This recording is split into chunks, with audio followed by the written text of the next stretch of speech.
Salut la famille, alors bienvenue à une nouvelle vidéo. On filme énormément de vidéos sur cette chaîne, comme vous le savez. Du coup, de temps en temps, ce qui se passe, c'est qu'on a quelques petits bugs avec les caméras. N'est-ce pas, Erwan? Tu as eu un petit problème, effectivement. Je n'étais pas là pour t'assister. Alors, ce qui s'est passé, c'est que j'ai filmé toute l'intro de cette vidéo en time-lapse. C'est super, ça, champion. Ouais, bon, c'était sans faire exprès, évidemment. Mais du coup, toute l'intro et tout le tour extérieur de la voiture, on ne l'a pas. Donc, je vous présente la vidéo maintenant et ensuite, vous allez voir, bon, il y a quand même 9 minutes de tour d'une Ferrari Enzo, de l'intérieur et un peu de l'extérieur aussi. Mais en gros, je suis allé chez Dream Car Performance, donc c'est un concessionnaire sur Saint-Laurent-du-Var, ici, juste à côté de Nice, qui ont des voitures de ouf et ils m'ont très gentiment appelé pour aller filmer une Ferrari Enzo. Ferrari Enzo, voiture mythique, V12, plus de 600 chevaux, vous la connaissez tous. Incroyable, et c'était vraiment un kiff parce que moi quand j'ai commencé sur YouTube en tant que car spotter, c'était la voiture en gros la plus mythique que tu pouvais voir, ça et la Bugatti Veyron. Donc du coup d'en revoir une, de l'entendre, de pouvoir m'asseoir dedans, c'était vraiment un kiff de malade et je voulais partager ça avec vous. Donc vidéo très simple, tour d'une Ferrari Enzo. C'est bon? Ça décrit bien la vidéo? Ouais. C'est plus ou moins Alors ça. maintenant on va rentrer dans l'écran, vous allez pouvoir voir l'intérieur de la Enzo. Ah, tu sais quoi, on peut faire une transition. T'es prêt? Vas-y, mets le début de la vidéo française. Attention. On va tester un truc, au moins on a un peu de editing. Transition, 3, 2, 1. Alors on a, tu vas voir, bah tu sais quoi, je vais rentrer. Alors je vais enlever mon téléphone de ma poche arrière. Et je vais faire super attention parce que j'ai vraiment pas envie de laisser une marque. Je rentre dans une Enzo, je rentre dans une Enzo, je rentre dans une Enzo. Je suis trop content. Ok, alors déjà, regarde-moi cette porte. Magnifique, là juste au-dessus. Désolé hein, pour un peu le bruit qui est à côté, mais je trouvais que c'est une voiture tellement particulière que ça valait la peine de vous la montrer. Même si on ne pouvait pas rouler dedans et que c'était comme ça rapide, c'est juste tellement ouf. Alors, on a cette porte qui est assez légère parce qu'elle est toute en carbone, comme tu peux voir. On a quelques petits détails en cuir avec le logo Ferrari. Mais ce qu'il y a de particulier, surtout, c'est ça. C'est les vitres manuelles. T'as vu, c'est pas des vitres électriques sur cette voiture justement pour le poids. Ils voulaient garder le poids au minimum. Et du coup, ils ont opté pour des vitres manuelles comme ça. Là, on a, ici, c'est pour ouvrir le capot avant où tu as des radiateurs, des trucs comme ça. Et après, on a ce énorme pare-brise. Le pare-brise est vraiment très grand avec le rétro là qui flotte un peu derrière toi. Ça, c'est cool à voir en vrai. Je suis vraiment juste en train de tout prendre en compte en même temps que vous parce que c'est quelque chose cette caisse. Hein. Vraiment, il y a peu de caisses qui sont aussi impressionnantes quand tu es autour, quand tu rentres dedans. Alors là, on a le tableau de bord est assez bas devant toi. Il n'y a pas grand chose qui se passe. Pareil, ils voulaient garder le poids à un minimum. Donc du coup, tu n'as pas de GPS, tu n'as rien comme ça devant toi. Tu as juste tout ce qui est pour la clim, qui est un système similaire à ce que j'ai sur la Scuderia. Alors je viens de réaliser que je me suis assis sur mes lunettes de soleil, champion du monde. Donc ça c'est à peu près pareil que dans la Scud. Et après on a juste vraiment le minimum, tout ce qu'il faut et rien de plus. Donc on a le bouton Start qu'on va pouvoir cliquer après. On a les warnings, ça c'est pour les phares. Et après on a pour les rétros, donc rétro électrique. Ok, ça au moins t'as rétro électrique. Enzo Ferrari, la signature de Enzo Ferrari, putain ça c'est pas classe. Après, tu as quelques endroits pour mettre ton téléphone, des trucs comme ça. Tu n'as pas de boîte à gants, il me semble, non, pas de boîte à gants. Il n'y a rien là, tu as juste le airbag et basta. Et après, tu as ce magnifique volant devant toi. Donc, tu as les clignotants. Et après, bon, là, pareil, j'apprends avec vous, un bouton pour aller entre les modes, il semble.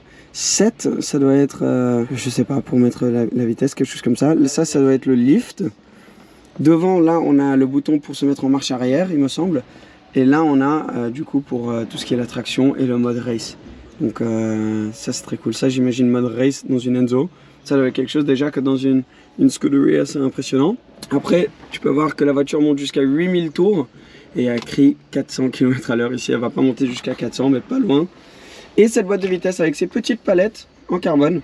Boîte de vitesse simple embrayage. Boîte de vitesse qui s'appelle la boîte F1. Qui, il me semble, sur celle-ci, change de vitesse en 120 ou 100 millisecondes en mode race.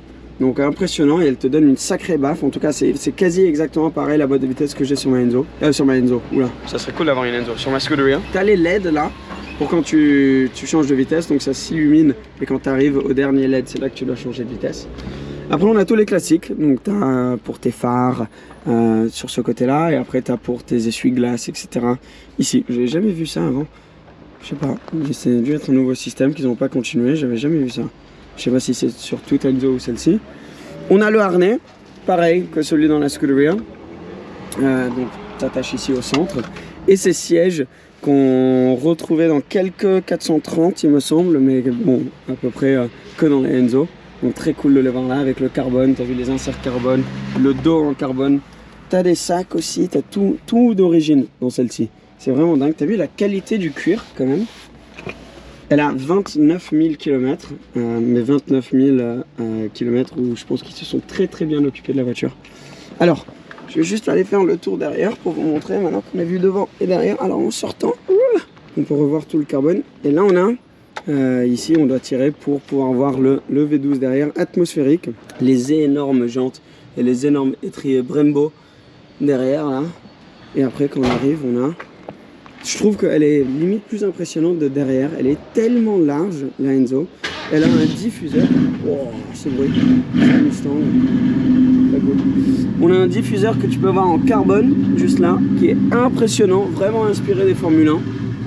Avec les 4 sorties d'échappement, 2 de chaque côté, qui font un bordel, qui font un bruit de ouf.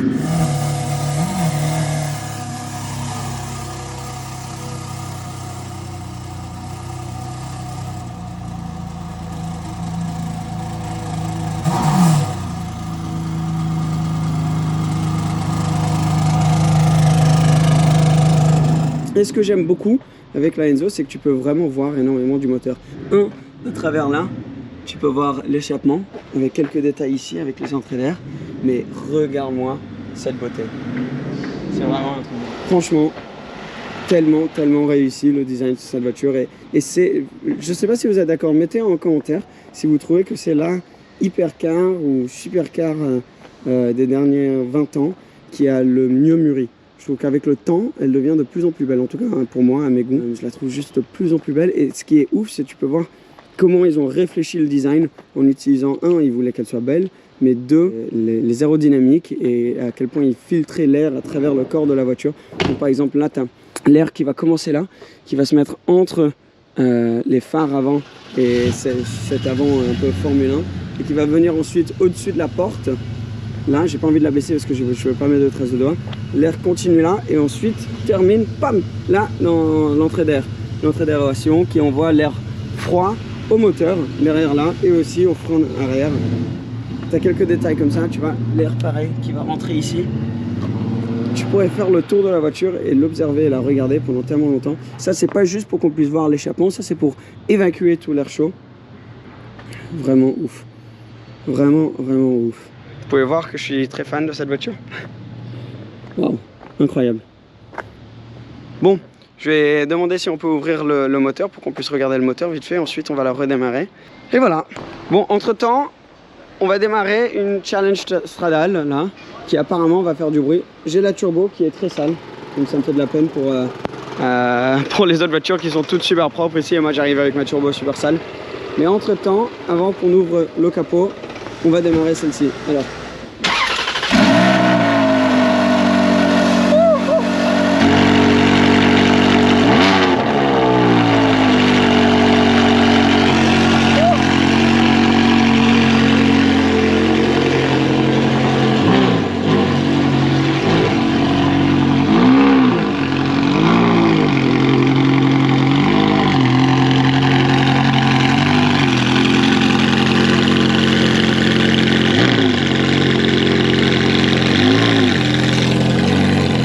Very nice.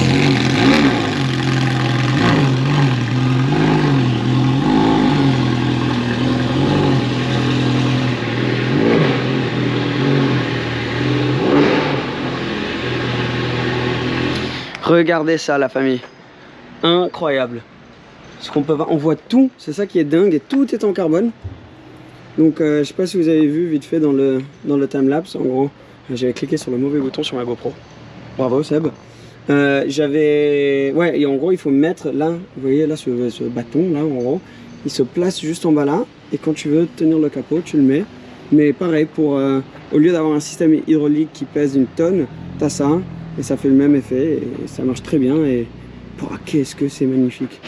Regarde, même l'échappement, la condition de l'échappement, je peux dire que moi, par exemple, dans ma Scoot, qui est quand même un peu plus jeune que celle-ci, c'est pas aussi neuve que ça. Donc là, ils ont vraiment gardé la voiture nickel.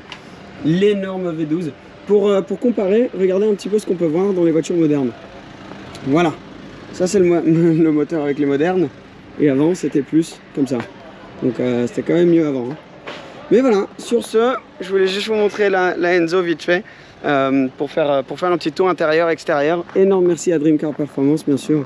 La voiture est à vendre, mais ouais, elle est juste trop belle. Dites-moi si ce genre de vidéo ça vous intéresse, de faire des tours de voitures d'exception comme ça, même si on peut pas conduire, etc. Ou si ça vous intéresse pas, mettez en commentaire en dessous. Moi je trouve ça cool et ça m'a trop fait plaisir de venir voir la voiture et de partager ça avec vous la famille. Donc merci beaucoup, je vous dis à très bientôt. Ciao ciao.